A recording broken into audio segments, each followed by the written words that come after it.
Hi everyone, I'm Rich, and this is Solve for Game. Welcome to Between the Lines, the series in which I analyze a particular mechanic of a game and provide my insight into how and why it works the way it does. Today I'll be exploring a mechanic from Fallout 4, the most recent open-world role-playing game from Bethesda Game Studios. As in many role-playing games, my character in Fallout 4 has health. When my health gets to 0, I'm dead. So naturally, as a player, I'd like to have as much as possible. There are several ways I can increase my maximum health.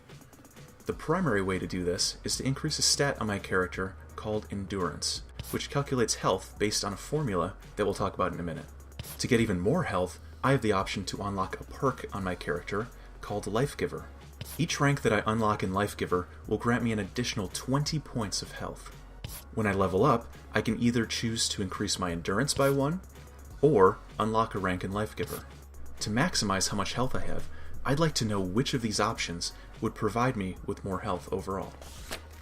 Let's take a look at the formula that Endurance uses to calculate my current health. 80 plus Endurance times 5 plus level minus 1 times Endurance divided by 2 plus 2.5. Since Endurance and level are multiplied together, Endurance will provide me with more health as my level increases. I'm referring to Endurance in the formula as E and level as L. From this information, and the fact that Life Giver always gives 20 health regardless of my level, I can hypothesize that there is a level at which Endurance will provide as much or more health than a rank of Life Giver would.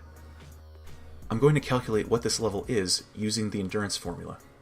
So if this is the formula that calculates my health based on my Endurance at a particular level, then this is the formula that calculates my health if I increase my Endurance by 1 at that same level.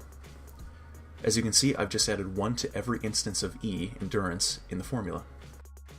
I know that the result of the formula at plus 1 Endurance will be greater than the formula at my current Endurance, so I can subtract the formula at my current Endurance from the formula at plus 1 Endurance and set it to 20, which is the amount of health I'd like to gain from that increase. Now we have an equation.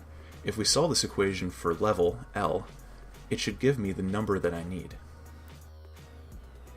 I'll list out the mathematical steps that I personally used to solve for L.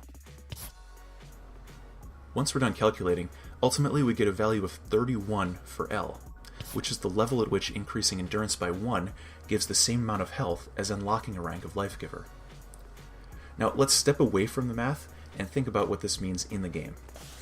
At level 31, adding a point of Endurance should provide my character with an additional 20 points of health, and using the console commands in the game, I can show that it actually does. This is my break-even point, and I can draw some conclusions from this. In the beginning of the game, from level 1 until level 30, unlocking a rank of Life Giver will grant me more health than increasing Endurance by 1. Later in the game, at level 32 and higher, increasing my Endurance will give me more health than Life Giver. Overall, I can make the conclusion that Life Giver is effective as a leveling tool, while Endurance is effective for optimizing a resilient late-game character. I hope you enjoyed my look into how Endurance and Life Giver affect health in Fallout 4.